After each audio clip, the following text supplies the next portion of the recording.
Hello? This is Patient X Files, where the rare becomes real. 6 years awake. I've spent 15 years documenting the strangest medical cases humanity has ever seen. But nothing prepared me for what I discovered in a small Italian village 3 months ago. Nothing prepared me for Maria. She looked at me with eyes that hadn't closed in 6 years, not once, not even for a second. "You want to know what hell looks like?" she whispered, her voice barely audible. "It's not fire and brimstone, it's watching the world sleep while you slowly disappear." Maria Benedetti was 47 when I met her. She should have been dead. According to every medical textbook, every research paper, every scientific study ever conducted on human sleep deprivation, she should have died years ago. But there she sat, in her small kitchen in Veneto, making coffee with hands that trembled like autumn leaves. The coffee cup rattled against the saucer. Such a simple sound. But when you haven't slept for over 2,000 days, even the smallest noise becomes a symphony of torture. "When did it start?" I asked. Maria's laugh was hollow, like wind through empty bones. March 15th, 2019, 3 in the morning. I remember because I was watching my husband sleep. Giuseppe always snored softly like a contented cat. I envied him so much in that moment. I closed my eyes, ready to join him in dreams. She paused, staring at the steam rising from her cup. But my eyes opened. They just opened, and they never closed again. I had heard of fatal familial insomnia before, of course. FFI, one of the rarest genetic disorders known to medical science. A prion disease that attacks the thalamus, the brain's sleep center, like a microscopic terrorist bombing the very foundation of human rest. But knowing about something and witnessing its devastating reality are two completely different universes. "The first week I thought it was stress," Maria continued. "Giuseppe had lost his job. The bills were piling up. I convinced myself it was temporary. Just a rough patch." She was wrong, terrifyingly wrong. Fatal familial insomnia doesn't knock politely on your door. It kicks it down and moves in permanently. The disease follows a cruel, predictable pattern. First comes the insomnia. Total, absolute, unrelenting insomnia. No medications work. No techniques help. The brain simply forgets how to sleep. Then come the panic attacks. Imagine drowning in air, your heart hammering against your ribs like a caged bird desperate to escape. But there's no escape, no relief, no rest. Maria's hands shook harder as she described the 3rd month. I started seeing things, shadows moving in my peripheral vision. People who weren't there. Giuseppe found me one morning talking to my dead mother in the garden. She seemed so real, more real than the world around me. The hallucinations are just the beginning. FFI patients then develop problems with coordination, balance, and speech. Their bodies begin to forget how to function without sleep's restorative power. Weight drops dramatically. The immune system crumbles like a sandcastle against the tide. By month 6, I couldn't drive anymore, Maria whispered. I would see cars that weren't there, roads that led nowhere. Giuseppe had to hide the keys. I screamed at him, called him terrible names, but deep down I knew he was protecting me from myself. I studied Maria's face as she spoke. Her cheeks were hollow, her skin paper-thin and translucent. Dark circles under her eyes looked like bruises that would never heal. But it was her eyes themselves that haunted me. They held a depth of exhaustion so profound it seemed to pull light from the room. "The doctors were useless," she said, bitterness creeping into her voice. They prescribed sleeping pills, anti-anxiety medications, antipsychotics. Nothing worked. How do you treat a brain that has forgotten its most basic function? This is the cruel irony of fatal familial insomnia. While most sleep disorders can be managed or treated, FFI is a death sentence written in genetic code. The prion proteins responsible for the disease are nearly indestructible. They spread through the brain like wildfire, converting healthy proteins into toxic versions of themselves. Year 2 was when I started losing time, Maria continued. Not sleeping, but disappearing. I would be making dinner and suddenly it would be midnight. Giuseppe would find me standing in the bathroom staring at my reflection with no memory of how I got there. The micro-sleeps, brief moments when the exhausted brain simply shuts down, sometimes for just seconds, sometimes for minutes. But they're not real sleep. They're more like fainting spells, offering no rest, no recovery, no relief. I asked Maria about her family history. FFI is inherited in an autosomal dominant pattern, meaning you only need one copy of the mutated gene to develop the disease. If one parent has FFI, each child has a 50% chance of inheriting it. Her face crumpled. My grandmother died young. Nobody talked about how. My father. We thought he had gone mad. Severe depression, they called it. He stopped sleeping, started seeing things, lost weight until he looked like a skeleton. He died when I was 25. The disease typically manifests between ages 30 and 60, though it can strike earlier or later. Once symptoms begin, the progression is relentless. Most patients die within 7 to 36 months. But Maria had already survived 6 years. How? I asked. How are you still alive? Maria's smile was heartbreaking. Stubbornness, maybe. Giuseppe says I'm too mean to die. She wiped away a tear. But I'm not living. I'm existing. There's a difference. She stood up, moving carefully, each step deliberate and measured. Would you like to see my bedroom?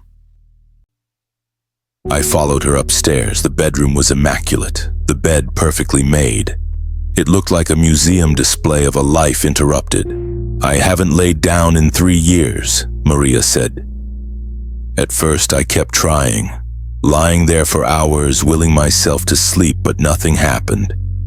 Just waiting, watching the ceiling, listening to Giuseppe breathe beside me. She ran her hand along the bedspread. He begged me to keep trying, to lie down with him even if I couldn't sleep. But it was torture. Imagine being desperately thirsty and having to watch someone drink cool water next to you for 8 hours every night. The isolation of FFI extends beyond the physical symptoms. Sleep is such a fundamental human experience that its absence creates a kind of existential loneliness. FFI patients become citizens of a world population of 1, exiled from the shared experience of dreams and rest. The worst part isn't the exhaustion, Maria said, sitting on the edge of the bed. It's the disconnection. Giuseppe would tell me about his dreams in the morning. Beautiful dreams, scary dreams, strange dreams. I would nod and smile, but inside I was screaming. I couldn't remember what dreaming felt like. She paused, her voice breaking. I started to wonder if I was still human. Humans sleep, humans dream. What was I? The question hung in the air like smoke. What happens to the human soul when stripped of its most basic rhythm? What remains when the cycle of waking and sleeping, conscious and unconscious, reality and dreams is permanently broken? Giuseppe tried to help, Maria continued. He would stay awake with me sometimes. We would watch old movies, play cards, talk about when we were young. but eventually he would fall asleep in his chair, and I would sit there watching him sleep, feeling like a ghost haunting my own life. The strain on families affected by FFI is immense. Caregivers watch their loved ones slowly disappear, not from any external force, but from the betrayal of their own biology. There's no treatment to offer, no hope to cling to, just the cruel mathematics of genetic fate. I asked Maria about her children. Her face went blank for a moment, a defense mechanism I had seen before in trauma survivors. Antonio is 32. Elena is 28. They both got tested. She closed her eyes, though they popped open again immediately. Elena is negative. She cried for 3 days when she got the results. Not from sadness, but from survivor's guilt. And Antonio? The silence stretched between us like a chasm. Positive, she whispered. He has the gene. He knows what's coming. The genetic testing for FFI is a double-edged sword. Knowing you carry the gene allows for life planning but guarantees decades of waiting for symptoms to begin. Imagine living with a ticking time bomb in your DNA, never knowing if today will be the day the fuse reaches its end. Antonio won't talk to me anymore, Maria said. He blames me for giving this to him. Says I should have been tested before having children. Her voice cracked. But the test didn't exist then. We didn't know. The guilt carried by FFY patients is crushing. Not only are they fighting for their own survival, but they're also grappling with the knowledge that they may have passed this nightmare to their children. It's a burden that would break most people, but not Maria, not yet. At year 4 was when the seizures started, she said, her voice becoming clinical, detached. Not grand mal seizures, small ones like electrical storms in my brain. Sometimes I would lose the ability to speak for hours. Giuseppe learned to recognize the signs. The neurological deterioration in FFI patients is progressive and irreversible. The prions continue their destructive march through the brain, affecting more and more regions as time progresses. Speech centers, motor control, memory formation, emotional regulation, all become casualties in this microscopic war. I started writing everything down, Maria said, pulling out a stack of notebooks from her nightstand. Every thought, every feeling, every moment of clarity. I was terrified I would forget who I was before the disease. She opened one of the notebooks. The handwriting started neat and organized, but gradually became shaky and erratic as the pages progressed. Giuseppe wanted me to see a psychiatrist. He thought maybe talking would help. But how do you explain to someone that you're disappearing one sleepless night at a time? How do you describe the feeling of your own mind becoming a stranger to you? The psychological impact of FFI is often overlooked in medical literature, but it's arguably as devastating as the physical symptoms. Patients watch themselves change, losing pieces of their personality and cognitive function like pages torn from a book. They become witnesses to their own dissolution. By year 5, I couldn't cook anymore, Maria said. I would put a pot on the stove and forget about it. Giuseppe came home one day to find the kitchen full of smoke. I was standing in the garden completely unaware that anything was wrong. She showed me her hands. They were covered in small scars and burns. I hurt myself constantly, cut myself chopping vegetables because my hands wouldn't stop shaking. Burned myself on the stove because I couldn't judge distances properly. Giuseppe had to baby-proof our own home. The loss of independence is one of the cruelest aspects of FFI. Patients who were once fully functional adults become dependent on others for the most basic tasks. The disease doesn't just steal sleep, it steals dignity, autonomy, and identity. But the strangest thing, Maria said, a ghost of a smile crossing her face, is that my mind sometimes became incredibly clear. In the middle of the chaos, I would have moments of perfect lucidity. Like the fog would lift, and I could see everything with crystal precision. This phenomenon, known as terminal lucidity, is sometimes observed in patients with neurodegenerative diseases.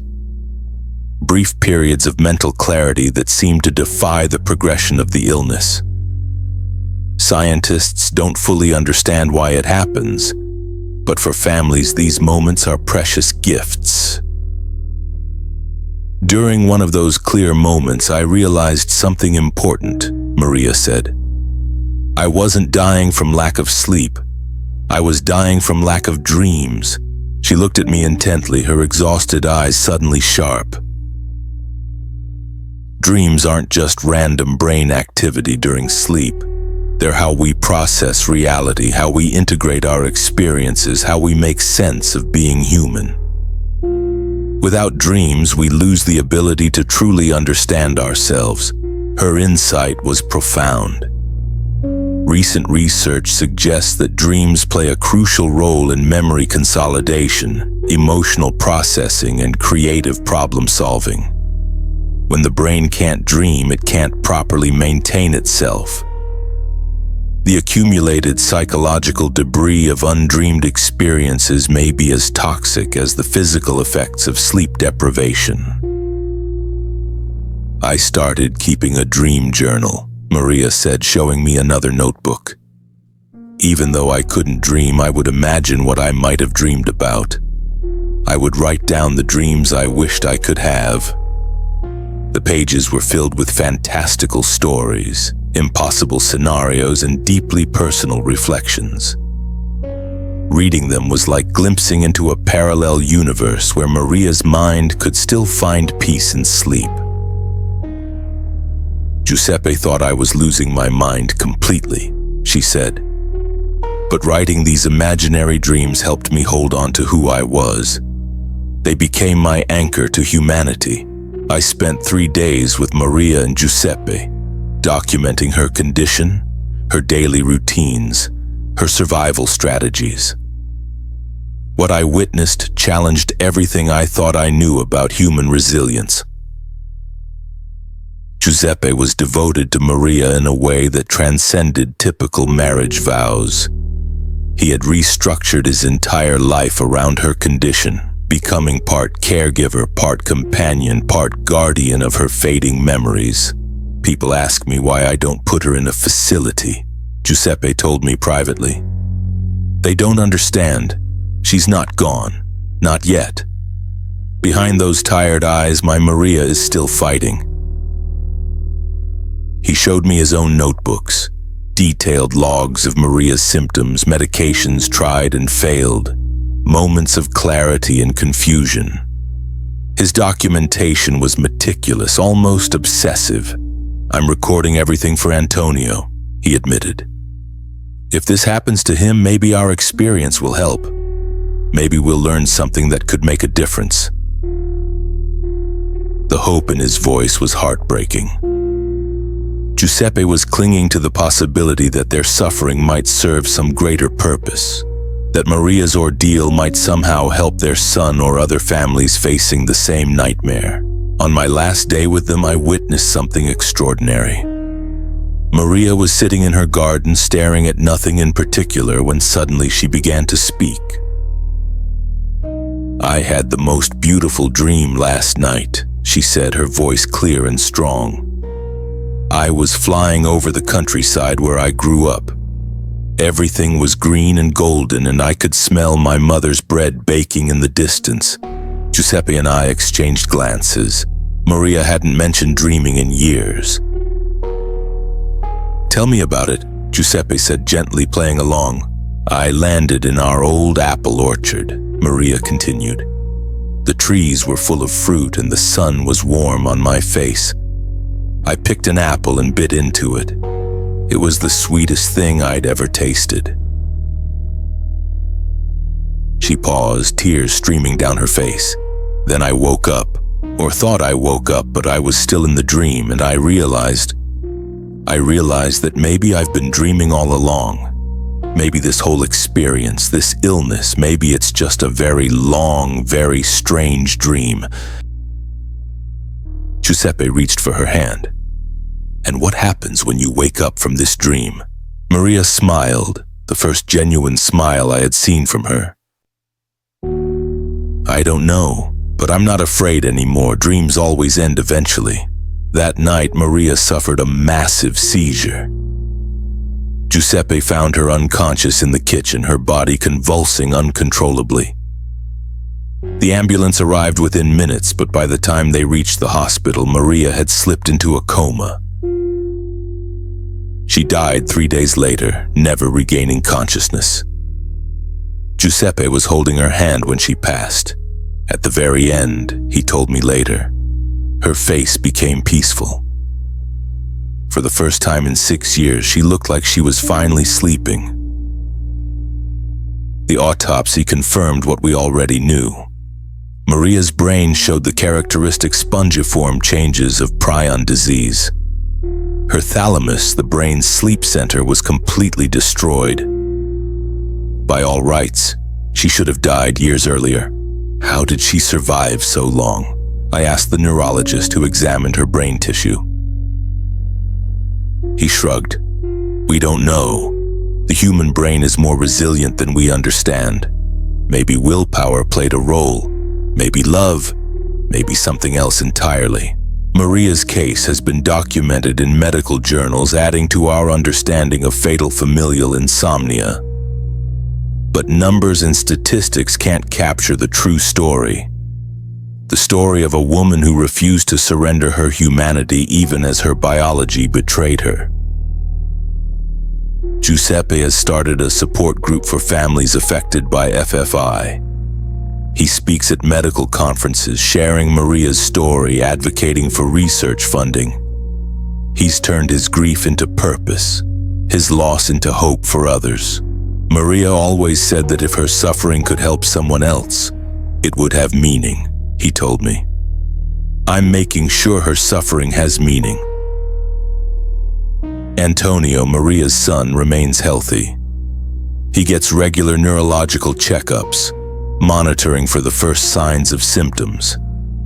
He's married now, and he and his wife have decided not to have children. The genetic line of FFY will end with him. I don't want to pass this curse to another generation, he said. But I also don't want Mom's sacrifice to be forgotten. She showed us what it means to be human, even when your humanity is being stripped away. The research into fatal familial insomnia continues. Scientists are exploring treatments targeting the prion proteins responsible for the disease. Gene therapy trials are beginning. There's hope that future generations might not face the same nightmare that claimed Maria, but for now, FFI remains incurable. Families continue to face impossible choices about genetic testing. Children continue to inherit the possibility of a sleepless death. And patients like Maria continue to fight battles that most of us can't even imagine. What struck me most about Maria's story wasn't the horror of her condition, but the grace with which she faced it. She never complained about the unfairness of her fate. She never asked, "Why me?" She simply lived each sleepless day with as much dignity as she could muster. In a world that often measures worth by productivity and achievement, Maria's value lay in her simple persistence. She existed, she endured, she loved and was loved in return. She proved that humanity isn't defined by our biology but by our choices in the face of impossible circumstances. Her imaginary dreams, written in those notebooks, revealed a truth that medical science is only beginning to understand. Dreams aren't just neurological processes, they're expressions of hope, creativity, and the unquenchable human spirit. Maria may have been unable to dream while sleeping, but she never stopped dreaming while awake. The disease took her sleep, her health, her independence, and ultimately her life. But it never took her soul. That remained intact until the very end, shining through exhausted eyes that had seen too much but never stopped seeing beauty in small moments. A husband's love, a daughter's call, a sunset through the window. Maria Benedetti was awake for 6 years straight. In that time, she taught us more about what it means to be human than most people learn in a lifetime of normal sleep cycles. She showed us that consciousness isn't just about being awake. It's about being present, being aware, being alive to the moment even when that moment is filled with unbearable suffering. Fatal familial insomnia stole Maria's dreams, but it couldn't steal her dreaming. And in the end, maybe that's what saved her. Not from death, but from despair. She dreamed of flying over apple orchards, of tasting sweetness, of finding peace. And perhaps in some way beyond our understanding, those dreams were real. The woman who couldn't sleep for 6 years finally found her rest. And in doing so, she gave the rest of us something invaluable, a deeper appreciation for the mystery and resilience of the human spirit. If you enjoyed this video, please support the channel. Like, share, and subscribe.